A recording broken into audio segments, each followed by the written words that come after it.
Are we live?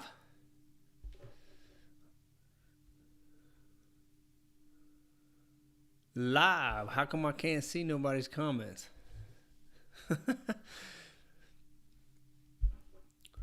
Uh-oh. Mel!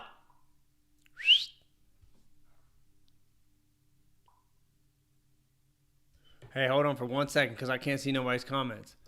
I got to get Mel in here real quick. Hold up. Hey, can you come in here real quick? Because I can't see anybody's comments.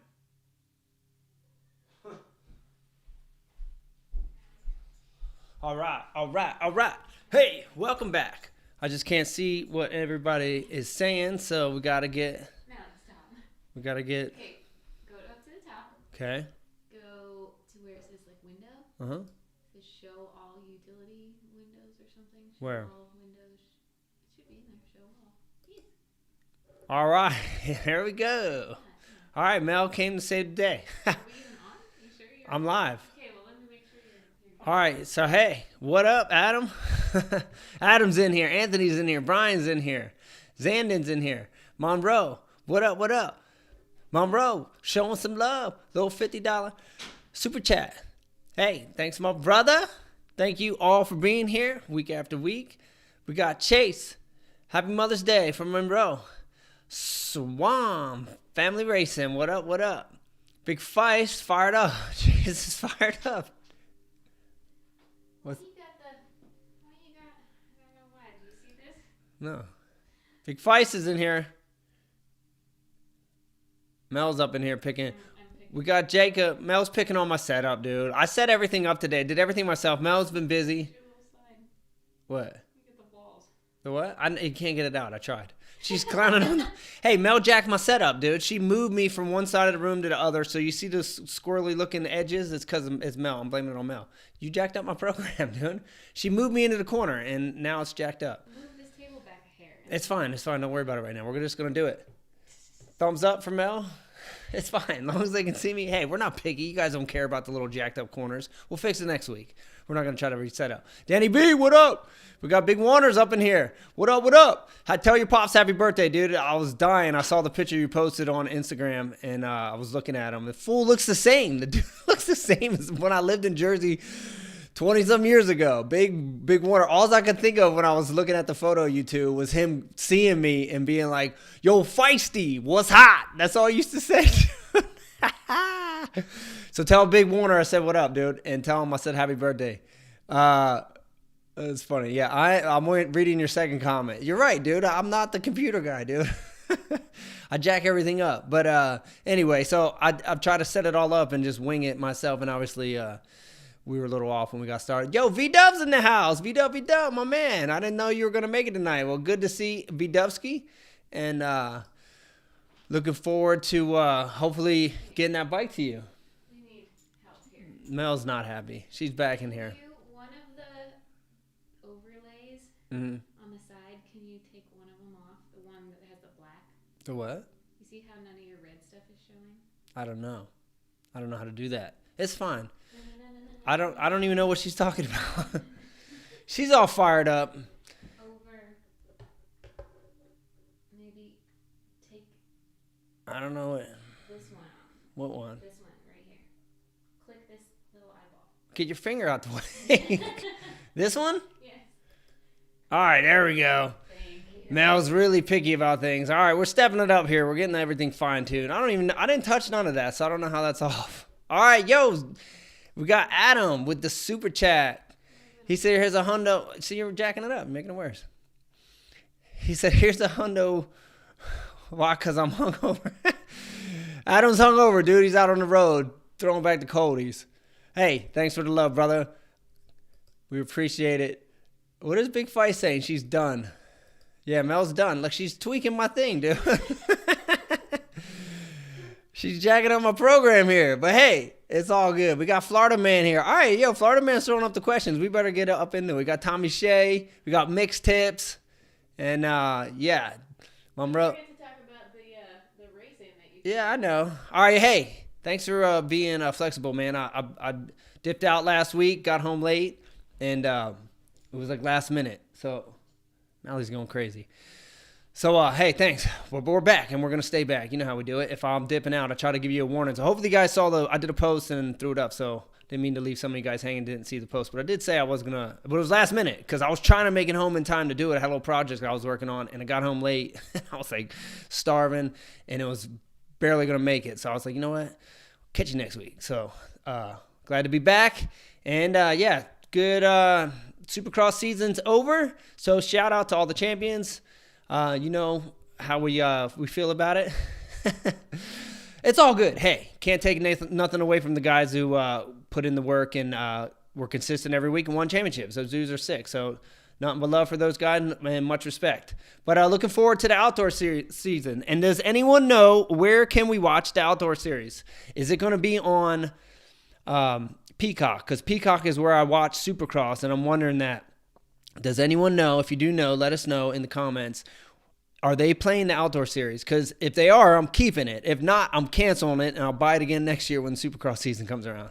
So that's my program. So if somebody knows where they're going to be, because I want to watch the races. I want to check it out. And put up in the comments who you guys got for outdoors. Who's your pick? I kind of... Man, you know Eli is going to be a beast in outdoors. I feel like he's always the outdoor dude. So I think he's definitely going to be somebody to contend with. I think Sexton, I'm looking for Sexton. I'm going to be honest with you. I think he's a rookie season, but hey, you've seen him coming on strong at the end of the Supercross season, working out the kinks and stuff. So I think he might be somebody to look for on the outdoors as well, but you never know. What your guys' thoughts? What you guys think? Who you thinking? Picks. 250, 450 outdoor season. What are you guys thinking? But anyway, hey, thanks for being here. It's Monday night. We do this every Monday night, 7 p.m. Central Time. Hang out. We call it Moto Monday because we do it on Monday nights. But we talk moto, so we kick it here. So if you're new here, thanks for being here. And if you've been here for a while, thanks again for being here. And if you're new here and you're feeling this, give us a like, give us a subscribe. Come hang out every Monday night. The way we do it, we answer questions. I try to get back some feedback, and everybody jumps in here. It's our little Moto Monday family. Most of the people here have been here for months, week after week. We've done a lot. I don't even know how many we've done so far, but we've done a lot over the weeks. We've got a little family here. So a lot of people know each other in here from being here week after week. So if you're new, come hang out, be a part of the family. And we'll try to answer your question, try to give you guys some good feedback, some whatever we can give. That's why we're here. Give some, what's the word I'm looking for? Not motivation. give some good feedback. If you got a question, I want to give you the best answer I got. Been in the game for a long time, and I want to share what I've learned through the years. So, and we do it by, this is how I'm going to do it. I'm going to pick up the first question, and we throw up the question mark. So always scroll to the top here and try to find... I was reading some of the comments, trying to find question marks. That's how, if you put up the question marks, that's how I'll pick out your question amongst the comments. But I'm seeing Anthony P here saying, huddle up. Well, let's just see, because I see a question mark. He says, huddle up. That gets this party started. Fights from Krusty 10 decades. Krusty 10, a decade of dirt, I think. Huddle up. Actually, I don't know if that was a Krusty one, dude. So that was basically a skit. I think it might have been a skit from, it's either my video or Deegan's video. I think Dave Dawes made that video, but you could be right. But I think it was a Dawes video. But anyway, let's just find a question here. Comments. We got Nate Dogg here, super chat there. Here we go, Florida Man. So you see how Florida Man does it? That's how I'll find you. See the little questions? Boom. That's how I'll pick you guys out. So if you got a question, throw it up and we'll hang out here. Dude, can you hear the next door? Randy, dude. Going hard with the lawnmower. Just getting after it right now. Him and Tiny Tim are always in a battle who's got the grass on point around here. All right, so we got Florida Man. He says, have you ever struggled with pain medication due to injuries? I want to say I've struggled with it, but I've had a lot of friends struggle with this. I had friends get hooked on this. I had friends blow their career on getting hooked on medication. I've even had a couple friends OD on this stuff. So this stuff's no joke. So that's the downside of getting hurt is they have to take medication. And the risk is people get addicted to the medication. Me personally, I had a cold turkey. I've obviously had to take medication when I had knee surgeries, broken femur. There's no way around it. You can't get comfortable at home. You got to take the medication so you can relax and sit back and deal with the recovery process. But what I had to do, and Big Feist will tell you because he was with me, when I broke my femur, I don't even remember how many I was eating a day, but what was I even on? Feist, they had me on Percocets or I can't even remember, but I think it was Percocets. They had me on something pretty strong, but I remember I was eating them throughout the day, a bunch of them, 4 or 5 at a time sometimes. I was just in so much pain. And, first month or so. And when I did decide, I'm like, I always had the cold turkey stuff. I'm like, I'm just going to quit. I'm not going to stop taking. I'm going to stop taking them. I'm not going to I know the risk of this, and I've seen what it's done to other friends of mine in the industry. So I'm like, yo, I'm going to cold turkey. And I remember I stopped and I seriously had withdrawals. I remember I got the shivers. I started shaking. I felt nauseous. And I remember Big Feist was staying with me. He stayed with me. How long did you stay with me, Feist? First month or so? When I broke my leg, he came out from Jersey and took care of me while I was hurt. And, he was there, and I remember I tried to cold turkey him, and he was like, did you take the pills? And I'm like, no. And then we basically had to wean off of him. He's like, take like a couple pills, and then I felt fine. And then little by little, I had to wean off of him. So I get it. So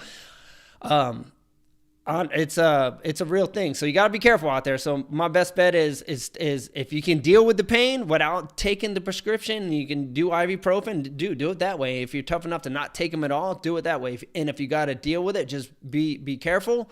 And maybe you got to wean off of them like I did, or maybe you're strong enough to cold turkey and not go through the withdrawals and the shivers like I got. That's how strong that stuff is, dude. It's crazy that like you could be taking them for an injury and then go to stop of them and like seriously be shaking and shivering because you need that stuff in your system. Nuts. So just be careful. Definitely can go down a bad road on those things. All right, so double advice here from Mixed Tips. Mixed Tips, he says, just call me Caleb. Oh, sorry. Caleb, he says double advice. So we're looking for doubles. What kind of like if you're just saying about jumping doubles, my advice if you're new to jumping doubles is find a easy one and a smaller one that maybe doesn't have a big belly to it. To where you ever see where they build it, it almost looks like a tabletop, but it's still a double where it comes up, but then it like swoops down and then kind of goes like that. Still kind of a double. It's not really a tabletop. It has a belly in it. Find a double like that. That way, if you do come up short, it's not going to be as aggressive if it's a legit straight up double where it's just peak to peak. And like I said, try to find mellow ones, small ones. Ones that are easy, and you got to work your way up to them. I would get comfortable, in my opinion, jumping tabletops. If you're new to jumping, go find a tabletop first and learn how to time all the tabletops perfect. If you can go hit all the tabletops perfect, and if you're a new rider, it doesn't mean you jump the biggest tabletop at the track. Just hit all the little ones steady, or pick one and just session it, and learn how to time it. Learn how so you can hit it. Know how fast you can go in second gear, third gear. Start learning your bike and how fast and what timing's like. What is this going to get me to versus like staying in it versus chopping it and flipping it. Whatever you learn all that learn that on a safe tabletop, and then go to the little mellow double with the belly. And then if you start feeling comfortable, go to a standard double. But don't just go for the steep peaky double at the track. And I've seen so many people try to jump things that they're not ready to, and then they ended up coming up short, or they go way too long and go out into the flats and just ragdoll off their bike because they land so hard, and then they get hurt, and then they're timid to come back to jumping because they had a bad experience. So I would just say start small and find easy jumps and build confidence. That's what it's all about, building confidence and not going too big too fast and taking yourself out. Peacock. So Warner's saying it's on Peacock, I'm assuming. So that's good news because I'm going to keep it then. Yes, 100% Peacock. Perfect. All right, we're watching the outdoors. Perfect. All right, so we got Anthony P here. He says, when racing, there is no question who came in first and second and third, but judging FMX is a matter of opinion. What criteria does FMX X Games judges have to follow? All right, so that's actually a really good question. So basically, back in the day, they used to have 5 judges, and each judge had a different, I guess, criteria. Where one judge was like, "Hey, I'm going to give you a score from 1 to 100 on execution. Another one's going to give you on use of course. Another one's going to give you on the difficulty of the trick." And I can't remember what the other ones are. That they were 5 judges had 5 different things, and that's how they did it. So they would basically everyone would give their score in each category, and then they would average those up and give you your overall score. But through the years, they changed that. So I'm a judge now. I've been a judge the last couple of years at X Games. Now it's not like that no more. So now they basically, it's anywhere from 3 to 5 judges in the room. Usually 5, but they have tried to narrow it down to 3 sometimes. But now it's just overall impression. So it's basically every judge watches the run, and we just give you our overall impression of what we think. But we take into all those things we factor all those into. So I watch who's using the course, who's doing the best extension, who's not making mistakes, who's being smooth, and what tricks are they doing? How difficult are the tricks? Are they doing easy tricks? Are they doing different tricks? Are they doing flip tricks? Are they repeating tricks? All that stuff gets thrown in there. So that's how they do it. So it's kind of changed through the years from how it started with just each guy having its own to overall. I think they might have just switched it through, because I obviously wasn't a judge I was a competitor most of the time, and then got to sit into the judging booth and see how it was. But I'm assuming the reason they probably would have changed it to the way it is now, because it's TV time. It's fast. You're in the judging booth, and there's pressure on you, especially when when it's coming down to who's getting medals. Like, you don't want to get it wrong. I've been out there competing, and I know how serious it is for these guys, how much they work at it, and how much of the deals that they get depend on where they finish. So it's a big deal for these guys. So you're really paying attention of like, yo, I don't want to get this wrong. I want to make sure first, second, third, and on is right, but especially those medal guys. You don't want to, mess someone up and get it wrong, and then someone should have won, got third or something, But there's like, yo, we need your score fast. So I think the reason they did that, it's probably easier for the judges to just give an overall versus everyone having, 5 parts and then trying to figure out what the average is and get it to the TV time of people. So I'm assuming, I don't know if that's true. That's what I think they might have done, because things happen quick up there. And this is how I do it. I write down, I have every rider. I got the whole list. I got each guy, and then I sit there, I write down every single trick they do. And if it's good, I'll put a little star next to it. So if they do a cliffhanger and it's big, I'll be like, cool. If they do like a double flip or like a double grab flip and it's so, I'll put like a little and then it gives me something to look at, and when I watch the next guy, and it gives me something to revert back to, because everyone has to do 2 runs. So when they go do their second run, I'm always looking back, because I'll write their runs right next to each other, and I'm looking and be like, okay, most of the guys do the same run. It's always been like that in freestyle.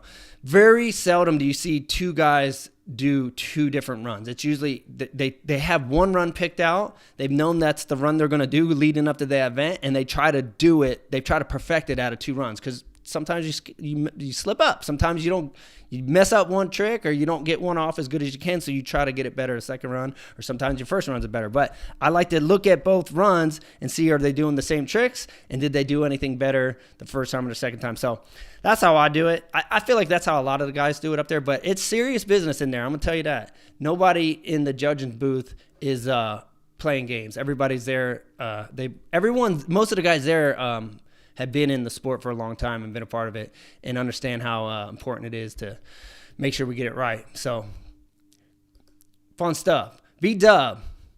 Oh, yeah, Big Feist is coming out. So, Big Feist is coming out in August. So, he'll be out here pretty soon. He should have been out here earlier, coming to see us at the end of summer. Should have been out here earlier. I think he's down. Aren't you he's going to see my sister? Or are you there right now? I think he might be in Georgia. Or he's on his way. I know he's going to visit Big Sis. So we got DK here. Oh, he's just saying 4 out there. So he's saying CB or MB. Dyslexis. CB. See that? NBC. NBC. NBCSN. There you go. That might be another one. It could be, because Big Feist doesn't have a Peacock, and he watches some of the Supercrosses on. But here, V-Dub saying he's got Keycar saying he's got Colorado Kid. V-Dub saying Anderson. Colorado Kid would be Eli, for those who are wondering. All right, so here's a question. Is there a way to watch in Canada? I would think you could get the Peacock, because I think Peacock is just like you just pay for the network. So I think you could do that. So look into that. It's cheap too. It's like $5 a month. And you get other stuff too. I mean, we don't really watch TV, but if you're into movies and all that stuff, they get a ton of other stuff. So you'll get the Supercrosses plus, I think, sports and some other stuff. So might be worth it for sure. All right, Keycar says, come out to Thunder Valley June 5th. Actually, I can't, because I believe I'm going to be in Oklahoma around this date.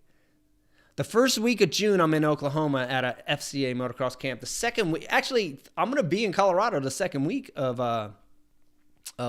June. I'll be out in Colorado Springs celebrating with Mel and her family, doing a little family reunion.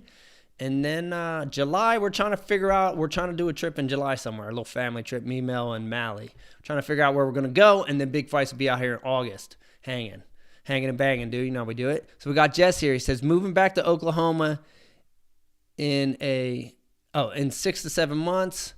What are the chances I can get a hold of you to hit a track? Willing to pay for a class, no problem. If it doesn't, yeah, so hit me up. Yes, dude. I know we talk on Instagram, so just DM me. We'll work it out. 6-7 months, so just in time for the cold. You'll be missing all the good stuff, dude. Just in time when it gets chilly. Actually, you're fine down there. You ain't gonna get cold. It gets cold here, but not down there. You're good. Oh, sorry. Willing to pay? Yeah, let's just rip, dude. Whatever. It'll be nice. Loretta's. Who's hitting? Does that say Loretta's? I can't even read that. Loretta's? Here we go. We got Big Feist. What is Big Feist? Has got the question marks up. What has he got? I got a question there. He says, it says Supercross and Pro Motocross passes on Peacock and NBC Sports Gold, unless they change it. All right. He's filling us in here. So there we go. Tips for the sand. Here we go. This is good. Tips for the sand. Always wash out the front end. Perfect. So, all right, here's a question. I'm going to throw a question back at you. Are you washing out the front end going into the corners? A lot of that, because body position, you might be putting a little too much weight on the front end. Here's the deal. On the sand, you can shift back a hair, move the back weight. Or if you're going into the corners and diving the front end, sometimes it's too much front brake, because you got to back off the front brake in the sand. So if you're coming in, you're too heavy on the front brake, that front end is going to dip on you. Or like I said, a little bit too much weight forward, you can slide back just a hair and not knife the front end so much. So try that. Just try maybe adjusting body position, and if it is and then just be aware if it is a braking thing, because I have a tendency to do that a lot in the sand. Be honest with you, I grew up riding a ton of sand. Like New Jersey's full of sand, so we rode soft stuff all the time. But when I moved to California, I spent 20 years riding hardpack, and then I came here to the Midwest. It's pretty hardpack out here too. It's not really that sandy, but there is a few soft spots around here. But when I have had a chance to ride, like in Oklahoma, last year at the FCA camp, we were at Robbie Smith's training facility, and it's crazy that he has 3 tracks there, and one of them's a complete sand track. It's on the opposite side of the property. The top part of the property is like seriously hard pack, or normal Oklahoma, that red clayish stuff. But then the bottom track is full sand. And when I went out there to ride, I kept doing that, coming in too hot on the front brake. It's just because you start riding so much hard pack, you don't get on the sand. You naturally come in and then grab your front brake like you would on the hard pack, and it's way too much for the sand. Front end just darts. Less, you know what I'm saying? So you gotta lighten up on the front brake a little bit. All right. So V-Dub here. We got V-Dubski. It says, just supporting the program. It's been a moment since I've been able to be on here and send some love. So, hey, much love, V-Dub. Glad you came and kicked it tonight. And we gotta get you that bike, brother. So I know he was trying to get his friend up here last week to pick it up, but we'll make sure. Like I said, we can work it out. Oklahoma FCA camp. I'm coming. It ain't even that far away now. A few weeks. What is this? Dr. Big Feist is on. Another super chat from my boy Jess Hunt throwing in some love. Thank you, sir. Appreciate it. All right. Here we go. Here's how to scrub. Here's a question. How to scrub. So scrub in advance. And the thing is obviously got to carry tons of momentum towards to the lip. So you want to go as fast as you can for the lip, but then you back off and you want to angle. So instead of going at the lip straight, you're going to turn up the lip and then suck it up. But you have to go fast, shut off. Exact opposite of freestyle. So that's what I'm saying, like the race technique to try to stay low, suck it up, absorb it. That's what you're doing. You're carrying as much momentum to the jump, but then you're trying to absorb it, suck it up, slow it down, stay low. Exact opposite. Freestyle, you want to cruise into the ramp, and then you want to juice it right at the bottom and pop it and get as much height and hang time as you can. So the two different completely techniques. But it's advanced, man, and you're gonna have to take some time to work on that one. This is what I say. This is the best way to learn how to scrub. Find a simple, like if you can find like a little single. You ever seen when they build a really steep single? If you can find one of those and just that's all you do. Come up to it, try to just turn up the lip. Shut off, turn. Shut off, turn. And when you go up the lip and turn up the lip. Don't go straight up the lip. Carve the lip and try to turn. Tuck the elbow in. And just do it. Do it 100 times and keep trying to do it until you can figure it out. That's the only way you're going to learn how to scrub is to get out there and figure it out yourself. But a couple points would be fast into it, shutting off before it, carving the lip, and trying to absorb it with your body and your arms. You ever see how they come into the bike and they're hip? Like look at pictures or find a video of somebody doing it and study it and get that image in your head and then try to mimic it. Their elbows are always tucked. You ever see they got the tuck? Hips are to the side, turning into it. And then just keep trying it until you figure it out. All right, so what? Oh, all right, I'm seeing another, all right, how to scrub. We just got that one, MX Tips. All right, so let's see here. Here's another one, Anthony P. What are the rules for X Games bike modifications? For example, can you steep a pulse jet engine in the swing arm? Am I reading that wrong? Example, is that steep or step? Steep. Pulse jet engine into your, so I don't even know.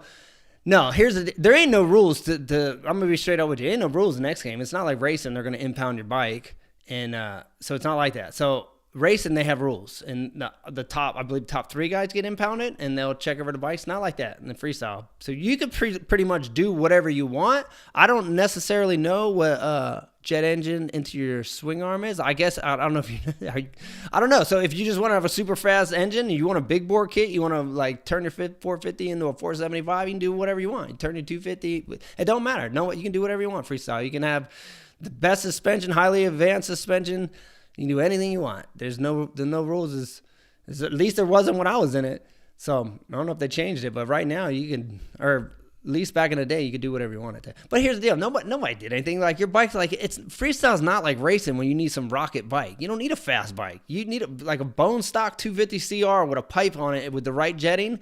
All you need is good suspension. And then obviously like the things for freestyle, get your stabilizer on and the things you needed for a freestyle bike. But that's all you need. It's not necessarily so much about the bike in freestyle. It's way more about what the rider and what he's willing to risk and what tricks he's willing to learn during the week. And like I said, what he's willing to risk, because obviously in freestyle, different tricks come with bigger risk.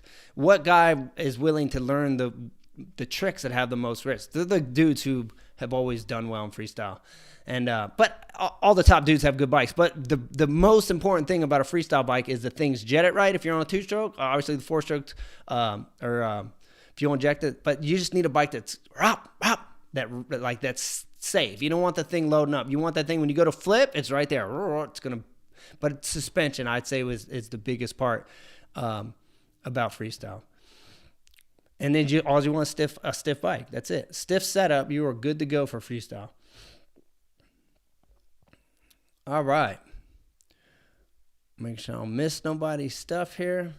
We get Anthony P up in here. He says, how did you hurt your foot leg kicking through the window of the car in the first?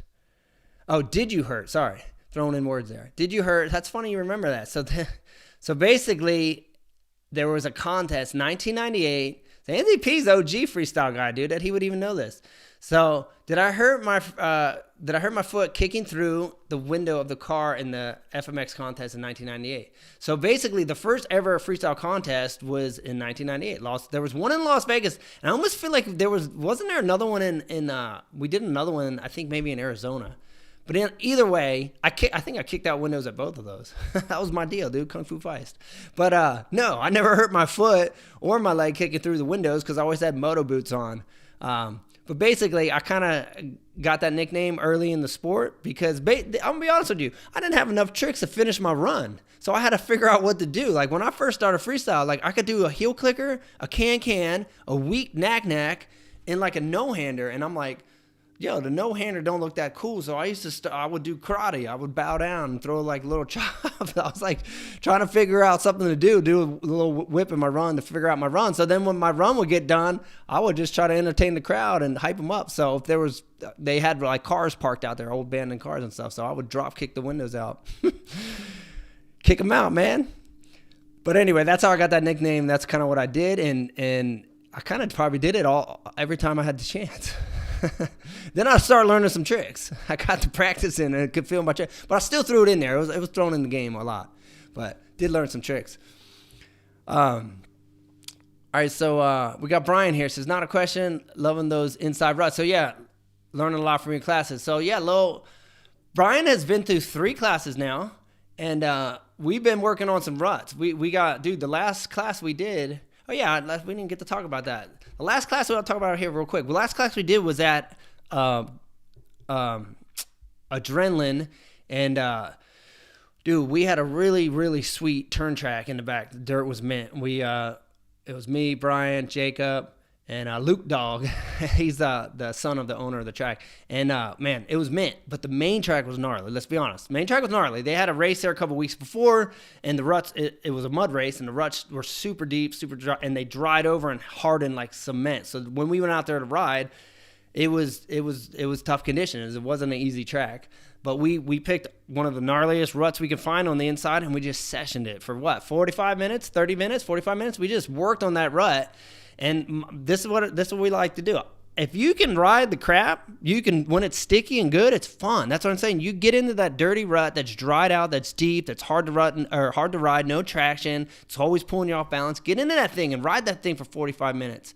And then when you get back out on the racetrack, or even you just get back out on the track that just has an easier rut, it's so much easier to ride the ruts when you focus on the ones that are difficult. So that's what we're doing. So Brian's getting just comfortable. He was sending me pictures last week. On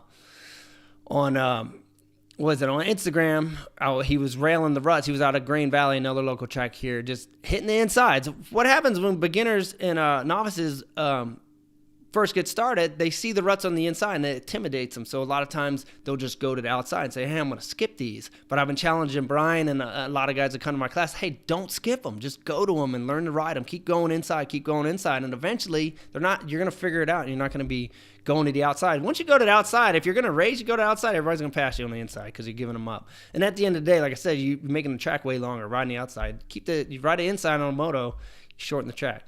So good to hear Brian getting some confidence and railing those inside ruts because it gets ruddy out here in the Midwest. I'm not going to lie. The tracks get ruddy. That's for sure. And just next class, I'm looking maybe, I think end of the month here because we're gone those first 2 weeks in June. So I think it's possibly going to be May 30th, last day of the month.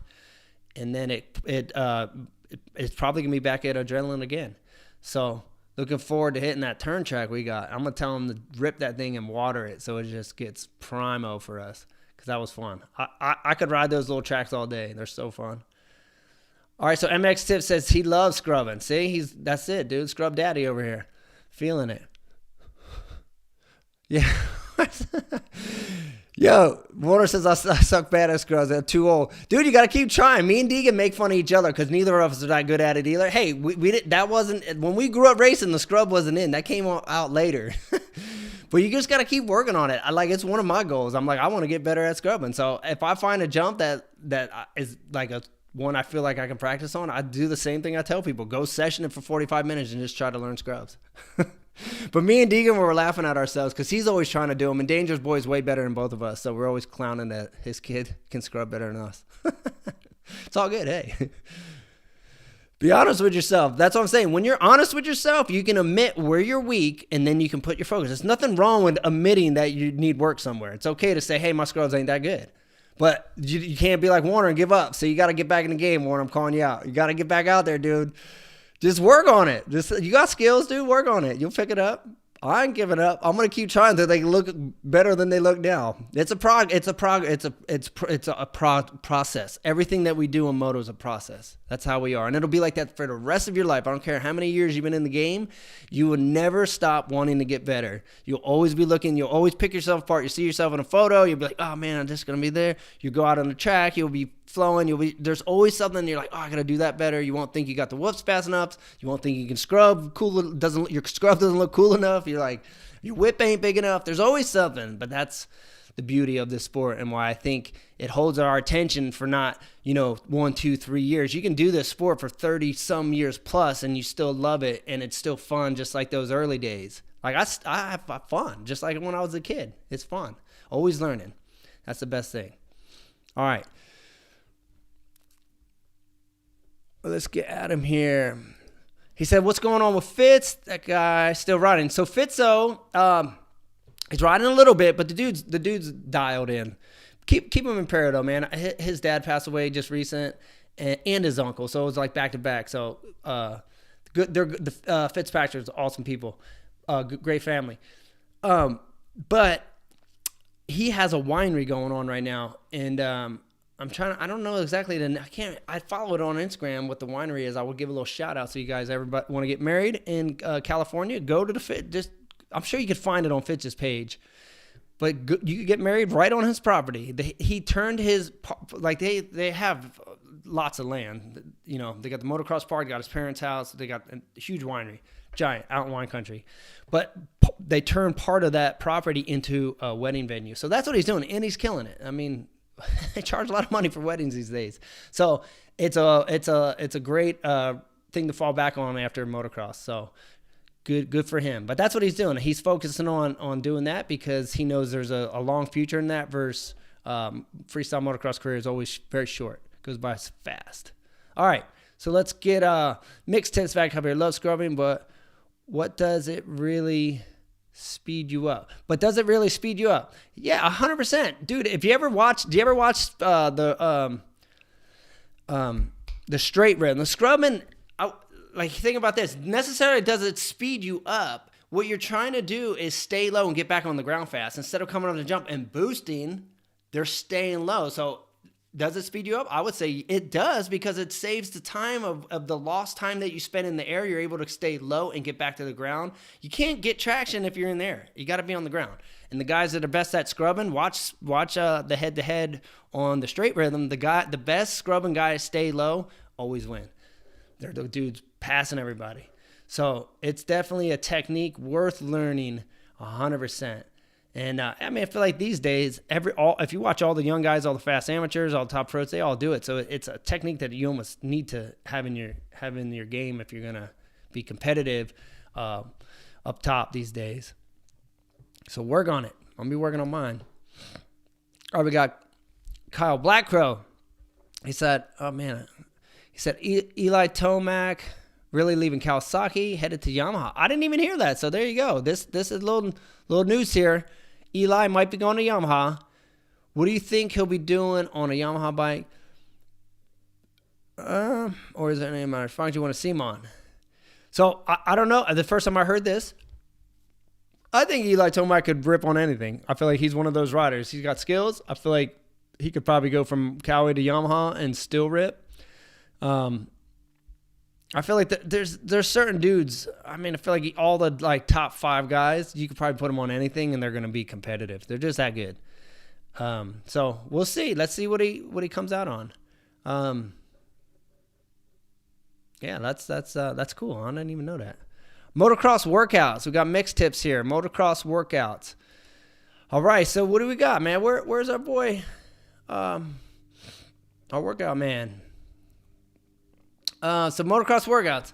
Let's see. I like I shared before. I was always freestyle dude. So my obviously training schedule for my career was geared for freestyle. So it's very different than being geared for motocross. You're gonna gear your training for motocross. You're gonna have really good endurance. So you're gonna have some type of training schedule that's gonna build endurance because you got long motos and you got to do 2 a day.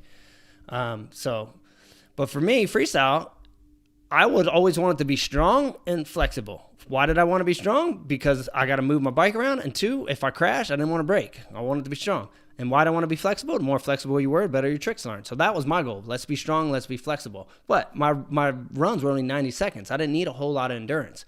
And then when I switched to speed and style, it was more or less a sprint. So then I did change my training, not so much strength, but then I was changing my training to be really explosive for a really short period of time. My races were only 4 to 5 laps, but still, it was a lot harder to do a 4 to 5 lap speed and style race than a 90-second freestyle run. Way harder. So when I trained for speed and style, I was running hills and I was doing like CrossFit, high cardio, heart rate up, but strength, not necessarily heavy weights anymore, but just trying to burn the muscle. But everything I did was about keeping the heart rate up. So if you're going to go to motocross, where you're going to have long motos, I always say riding's the best training. But if you're going to do off the bike training, I would always say, dude, cycling, running, swimming, those types of things where you got to get your heart rate up, but then keep it up for a long period of time. And then if you're going to do weights, I wouldn't necessarily lift heavy weights for bulk. I would train more. I would do more like the CrossFit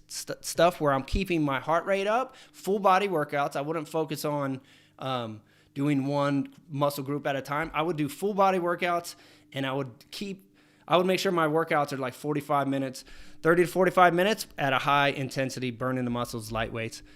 That's what I would go for because I think that's what you need for moto. I don't think lifting heavy weights at the gym, focusing on one muscle group at a time is really a good way to prepare for 30-minute plus 2-lap motos if you're going to, be doing that. Or even whatever your thing is, 20 minutes at Loretta's, whatever it might be.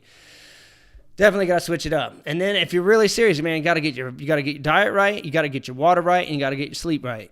You got to get it all. It ain't just one thing in moto. It's a combination of things. And the reason why you got to get it all because there's dudes who do everything, and you got to compete against those guys. So if you that's why you see so many dudes that got a lot of talent, but then they don't pull it off. It's like why? Because they might have the riding talent, but they don't have the training talent. When you get the dude who has a riding talent, and then he has the discipline to train, and the two go together, the dude kills it. There's tons of dudes out there that got the riding talent, but they can't focus. They blow their careers all the time. Throw them out the window. They want to go party. They want to party. They don't want to train.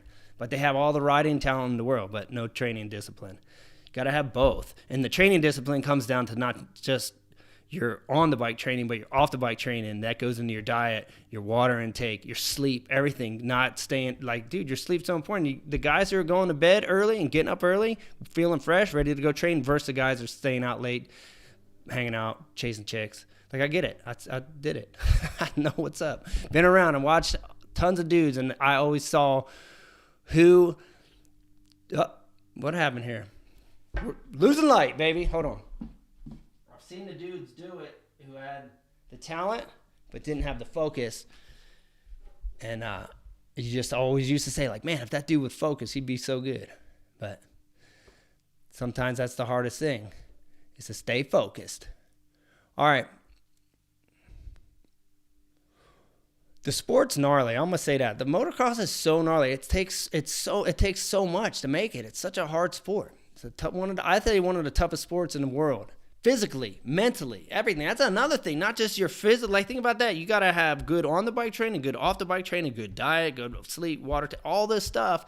And then you got to have your mind right. Think about it. If you're jacked all up in your mind, if you're worried about this, thinking about that, distracted by this, that, it's like, or you're just not confident. You don't even believe in yourself, and you're worried about this and that's going to happen, mess you up. You got to be focused. Strong mind. All right, so we got Anthony P here. Said can't afford a big airbag. Blow up landing or foam pit. Are the resi mats things, whatever they call, cheaper, and where could I buy them? Man, I don't even know who sells those resi mats. So basically what he's asking, he's basically, he can't get like an air match or airbag or blow up landing or foam pit, which I get it. All those things are super expensive. So they make these things where you can put on the landing. They call them resi mats, kind of like a padded landing. You can put those down, but I'm not even 100% sure where you even get those things. And I'm not sure how much they cost. Yeah, that's a good question, dude, but I don't really know the answer to that one. I would probably think they're expensive, to be honest with you. I wouldn't think they were cheap. You would, who has one? I'm trying to think. I don't even know anyone who has one. To be honest with you, I know people got the big airbag, which I know are super expensive, and I know Taka bought one, and it blew out. He let somebody jump into it, and they popped it. So that, to me, that's sketch. Spend all that money and then they blow out your bag. And then I know back in the day we built foam pits for about 20 G's, and how we did it, we would get like 4 or 5 guys and split it, and then that's how we did it. Everybody goes in on it. If you didn't go in, I couldn't use it. So that's an option. Get some boys together, save some money up, and you all go build something you need. Or you look in the resi mat. But that's another way to do it. If you got a bunch of friends that want to use the resi mat, say, hey, you want to learn some stuff? Let's all chip in on this thing and buy it. It's going to help us all out. That's how we did it. That way it didn't fall on one dude, because at the end of the day, we all needed it. Anyway. But like I said, if you see somebody with one of those resi mats, maybe DM them and see. Maybe they'll hit you back and let you know where they got it. But I feel like the BMX dudes use those a lot more than the freestyle dudes. I feel like freestyle guys use foam pits more, and now you're starting to see the blow-up landings a little bit more. But I don't like the blow-up landings. I've never even jumped on one, but when I watch people jump on them, to me, they look sketchy. I've seen more people get jacked up, bouncing off of them and landing in them weird. Like, they don't even look fun. I'd rather just learn it in the foam pit and then, boom, go to dirt if you're trying to learn flips. If you're trying to learn regular tricks, I would just learn on dirt. I wouldn't want to jump into a foam pit to learn regular tricks. Too much work. I would just, work your way into it like everybody else did. It's how we did. We only used the foam pit mainly for flips and 360s. I didn't have to do double flips, but obviously guys went for double flips, front flips into the foam pit. But most of all the upright tricks, even a lot of the flip tricks that we did upside down, we learned over dirt. You just worked your way into them, baby step, little by little, and started small and got better, got bigger. A lot of work getting out of those foam pits. Here, I don't know if this is a question. I think this is a question. DK, I just saw try again, so maybe I missed your thing, dude. Sorry. He said, I started to build my own FMX setup. Just need some help with the run-in distance to the ramp. 70 foot from the ramp to the landing. I'm new into this game. What is your best advice? Dude, I think that's about right. I know we've jumped him way smaller, but I feel like I asked Mickey Diamond this at one point. I was like, yo, Mick, like, what's a good, safe run-in for a 75-foot ramp? And I believe he was like 70 to 75 feet. So basically you have the amount of run-in, which is plenty, as the distance of the ramp. So basically, just so you knew, a standard ramp setup, and I have a video on this. Go check out the video. I have a video on how to set up a freestyle ramp. I have a video, I think, how to set up a freestyle bike. Go check those out. It's super helpful. But it's normally 75-foot gap is standard, and 75-foot... that would be some people, like if you ever see a freestyle land, it's got the deck and then it has the downside. 75 foot's usually the sweet spot. Some people like to say the sweet spot's the very top of the knuckle, is right where the landing starts. And some people might say, hey, I like to make my sweet spot 3 foot down. So then the knuckle is actually 72. It's rider preference. People, it's a couple feet, but like I'm saying, that's up to you where you want to put it. For most of the time, it's 3 foot down, so the knuckle's usually about 72, and you're landing a couple feet past it. But anyway, I'd say 70 foot is perfect way to start. You can jump with way less. We've definitely jumped right out of the corner. If you ever seen some of the X Games events or even some of the indoor events we've done, right out of turn, you can still get after it and get over it. But it's always good to have a nice, safe, easy run in when you're learning. A nice smooth run in too. So another thing and I talk about this in the video a little bit, but another thing that we used to do is we would lay down either barn mats. Some of the guys laid concrete down, poured concrete so they didn't have to mess with it. But keeping the run in smooth, just because if the run in's all choppy and it gets holes in it, then you're coming up to the rim and then you're trying to do your trick. So you're just bouncing around a lot before it. So I used barn mats in my house. Just because they were there when I bought my house, they were in the barn, didn't have to buy them. So I'd lay down barn mats from the front of the ramp all the way back, my whole run in, and I'd get on the barn mats and just cruise. And I never had a shovel, never had to prep it, never had holes, never had ruts. Keeps it super easy. And another thing you can lay down is expanded metal. And if you don't have the budget to buy the entire run in, just do like 2 sheets of expanded metal. So think about when the ramp comes down, it touches the dirt. Say if that's a 6 to 8 foot sheet, put 1, 2, and that's fine. Because a tendency, or what happens a lot is when you get on the ramp at the bottom, it always digs a hole because you come up the ramp, blah, blah, blah, blah, blah. So that when you're gassing it just as your front end's touching the ramp, you're pinning it, it digs a hole before the ramp. So then it gets a hole. So if you're out there with 3-4 guys and you're sessioning for an hour, after 15 minutes, it's so now you get this bump. So now every time you hit the ramp, it's messing you up because there's a hole in front of it. So that's how that started. We were like, man, we got to keep stopping and shoveling to fix the hole, and then it blows back out in the next 10 minutes. So then we were like, dude, we need to put something here. So we put a piece of expanded metal or a barn mat, or like I said, some guys even decided to dig and concreted his whole run in. And we would just start to go back, and we realized hey, when you're learning, you want it easy. You don't want to have to think about coming up to the ramp, trying to get straight, trying not to worry about the hole. You want to focus on the trick you're going to do. So if you can get everything super easy, run in super safe, the jump's never changing, you're not bouncing around, bike's going straight, then you can just focus on whatever's coming up, where you want to put your hand, where you want to put your head, where you got to put your feet, whatever that may be.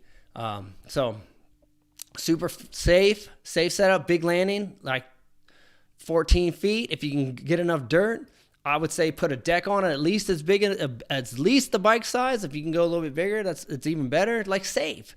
Sometimes I see people build these super sketchy landings, and it's just if you're landing sketching, you got to focus on trying to just hit the landing, because the landing's just barely a bike length. You have to worry about coming up short or going to flats, because it's so easy in freestyle to give a little more extra juice when you're thinking about your trick. You're next thing you know, you're like, whoa. So we always had super big landings, gave us room if you were, a little too much one time or not enough because you're focusing so much on your trick that you're not out into the flats or casing the thing. And then if anything goes wrong, you got a big deck. You land up top. You don't want to fall into the hole. And, it's a longer way to the ground if there's no deck up there. So always building a safe landing is the way to go for freestyle, especially when you're getting started. I mean, I don't even care. If I wouldn't go to a sketchy landing now after riding freestyle for 20 some years. I wouldn't say, oh yeah, I got it down. Don't need a big deck, or I'm just going to build a sketchy landing. No, sir. If I get me a freestyle setup out here, I'm going to have a nice, big, safe landing because it's fun, and that's how it should be. Makes things easier. Keep it easy on yourself. Safety first. All right, so here we go. Did I miss anybody else's stuff? All right, have you ever built your own track? So I almost mixed tips here. Have I ever built my own track? So I personally never built my tracks, but I've had tracks built. Except for, I would say, back in Jersey, we used to, me and Warner would come up with a new track every day down in the gravel pit. We'd always build tracks like that, but we weren't in tractors building them. We would just carve a track out after the rain or something, and we'd moto it till it got rough, and then we get bored of it, and then, we'd go change it and ride another one. We did that type of track building. But as far as me getting in the tractor, I'd never done that. I've had all my freestyle landings built by professionals, and I had my speed and style course built by a professional. And then I was the one who just prepped it. So I bought a skiddy and learned how to drive that. And so I was the prepper, but I wasn't the builder. Takes skills to build properly. I wish I could build, but I can prep. Yo, I'm seeing Brian here says ad. What happened? Address? What happened? What is the ad? I missed something, dude. All right, so we get, how do I say that? And man, I can't even say your first or last name. Forgive me. All right, so it says, can I still learn? Can I still learn FMX at 40 years old now? 40 years old now, stuck on BMX bikes my whole life. So you've been stuck on BMX bikes wait. All right, so can he still learn FMX at 40? He's been on BMX bikes. I would say, yeah, like, think about it. I mean, I feel like you can learn anything. It's not like you got to go out and learn how to do double flips and stuff, but you can go out and learn how to do no footer, learn how to do a heel clicker, learn how to do a knack, like learn the easy stuff. Just start small. Like if you're going to start FMX, first start, do a no-hander. Can you safely jump the jump, take your hands off the bars and put them back on the bars? Can you do that? Learn where your bars are, because you're going to have to do this all day long on freestyle. So that means you got to get really familiar with putting your hands back where the bars are and getting them on the bars without grabbing the front brake. You ever see somebody do that in freestyle? Take their handlebars off, come back for the bars and go like this and grab the front brake, lock the front brake and throws them off balance and they crash. So learn how to get to the bars without smacking the front brake or hitting the levers, landing on the kill switch. Another one you see people doing freestyle. Safe. You want hands on and hands off, same spot. Practice that. Get motor that. Then go to do the same thing. No footer. Learn getting on and feet on and off. Get comfortable with that. Lock your foot in under the shifter. Boom. Try to knack. Boom. Knack. Get comfortable with that. Try a little can over the seat. Just one leg. Over the seat. One leg. If you're super flexible at 40, I mean, I'm 44, or getting ready to be 44, and I know it'd be kind of probably difficult for me these days, but if you can get one foot through the bars, that's all you got to start with. It's called a candy bar. Put 1 foot through the bars and then bring it back. 1 foot through the bars and bring it back. Once you get comfortable with that, you do two. A little bar hop. Same thing. Once you get comfortable going 1 foot over, you go one over and you kick the other one off. That's how you learn double can. You go can, get your can down. Once you get your can down, as soon as you get the other foot over, you kick the other one off. And then you bring it back. That's it. Same thing. Knack. You knack. As soon as you want to learn double knack, you go knack, kick your other foot off. You kick it off the peg. Now you did a double knack. Bring it back. Baby step it. Don't just go into the gnarly stuff and try to, you want to learn a seat grab. Learn how to just grab the seat, hands the bar back to the bars. Come back, grab the seat, hands to the bars. Grab the seat, hand to the bars. Grab the seat, hand to the bars. That's all you got to do. Get used to doing that till we're grabbing the seat's easy. Now grab the seat, do a no footer. Grab the seat, do a no footer. And get used to that. Once you can do that, grab the seat. But instead of doing a no footer now, try to jump up in the ball, cannonball it. So you jump, boom, and then let your body roll up. Once you start doing that and you're away from the bike, all you got to do is kick your feet. So it's a process of a little step by step. Same way every single dude in freestyle learned it. Like I've learned it with these guys and watched these guys how they do it, and everything was in steps. No one ever came out and just went, doom. No. Go look at the old photos of like Hart doing his first seat grab, Deegan doing his first seat grab, any of us doing our first seat grab. You guys would laugh. We look like goons. Like we're holding the seat and it looks like we're doing like a no footer double grab. Like looks like we're humping the back of the bike. Like that's how bad they looked back then. But that's where we started. And then over time they boom, got comfortable with it. Next thing you know, you could just pop it out full heart attack style.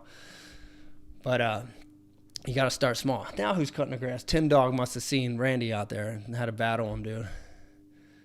All right, well, we're rounding it out here. 8 o'clock already. Man, it goes by fast. But let's get Swam up here before we wrap it up. We got a couple more questions. I want to make sure I get everybody's questions, too, before I leave. So Swam says, question for everyone. Not been to Kingsville. So that's a local track out here. Do they have kids 4-year-old friendly pit bike track? No, they don't. They only have one track there, as far as I know, unless there's something tucked away in the corner. Someone knows different. Brian, anybody? Jacob, anyone? Is there anything else that I haven't seen? Because there might be, and I just never noticed it. But as far as I know, I have never seen a kid track there. any other local tracks have good ones. Adrenaline's is pretty good. I agree with you 100%. I do think Adrenaline is good, but you also can go to Midwest Extreme. Midwest Extreme has like a really like cool, I don't know if it's a mini bike track, 110 track, but right when you pull in, they have a sick one. So definitely check that out. But then off to the side, they have a really mellow one as well, like full mellow beginner 50 style, like definitely for 50s. And then they have a vet track in the back. So, and you can ride there a ton. They have even a arena cross track that's not really super advanced either. So definitely check out Midwest Extreme. You could definitely get in some, your kids could get some riding in there on some pretty fun tracks, safe tracks too. So I would check that out. And is there anything else, any other track? Green Valley doesn't. So I would say they're your two best bets, Adrenaline and Midwest Extreme. All right. So we get the Bandit here. I noticed my son's bike kicking sideways off the lip of the jump. Any suggestions? Suspension out of whack or rider possibility? I don't. Your suspension shouldn't kick. If he's straight coming off the jump, shouldn't be the suspension. A lot of times why people kick coming off is what's the lip of the jump look like? Is it a smooth lip or is there a slight little rut? So what happens sometimes if you come up the lip and there's a little bit of a rut and you're not getting in the rut straight and you take off, it kicks you sideways. So it could just be if the way he's taking off the lip, because there's no reason the suspension should kick sideways coming off the jump. If you jump the thing straight, if it was bucking, that could be the rider. A lot of times beginner riders like to shut off too early, so they'll chop the throttle before they get to instead of coming off the lip and go, rah, they'll go, and they shut off early. So right when they shut off early, it goes, whoa, and it bucks them. So a forward buck, like a little bit of an endo, could just be him not keeping it on, leaving the lip with the gas on. But the sideways, I normally see that from just the track conditions and guys not taking off up the jump straight. So say, hey, let's look at the jump. Let's see if there's any kickers on it. If there is, let's get a shovel out there and fix them up for him so he doesn't just get a shovel and clean them up, flat shovel. And if there's no things and he's still jumping sideways, just tell him get straight before that jump. Because if he is taking off up the lip a little bit crooked, that could be kicking him out too. So focus on getting him to take straight run-ins at the jump. He should be all right. All right, so V-Dubs is going to DM me. All right, sounds good. And we got two more questions here, and we'll wrap her up. Let's see. It says, would you and Brian Deegan ever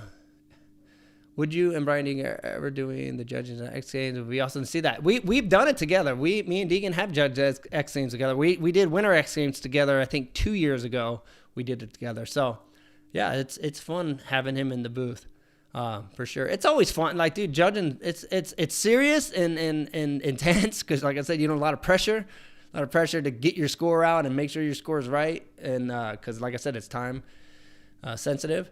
But it is fun at the end of the day. There's a lot of good guys in there, a lot of guys from back in the day that you rode with. So always it's good to see those guys. All right, so the last one here, we got David. It says, do you ever see yourself moving back to California? Born and raised here, but came right back. Nothing like Southern California. Much love. Me and my wife talk about it all the time, so I don't know. I mean, who knows where we're going to end up, but we definitely talk about it. Like, I miss California for sure. Like I said, I got a lot of my best friends are out there. A lot of best moto. It's the moto scene. If you're a moto guy, how do you not like Southern California? And I love the sun. I love the weather. So I do miss that. But hey, we're here for now, and we live in a really good spot. We met a lot of good people out here. Been building relationships with a lot of good people. So it's good out here too. So we're here for now, and we'll stay as long as we feel like we should. And who knows? I don't know. Maybe I could be back there someday, or I might stay in the Midwest and just spend the winters in Cali. That's another thing we've been talking about a lot, which pretty much might happen because I'd like to get me a nice little chunk of land and be able to deer hunt and have a track and a freestyle park again, and so California might just be a winter thing for us. So we'll see. But anyway, hey, thanks again, all you guys for hanging out here. It's always good times. to see everybody in here. And we'll be back next week, same time, same place, 7 p.m. Central Time. Give us a like if you like this. Subscribe if you had not. That helps YouTube send it out, get more people here. And we'll be back next week. See you guys. Much love.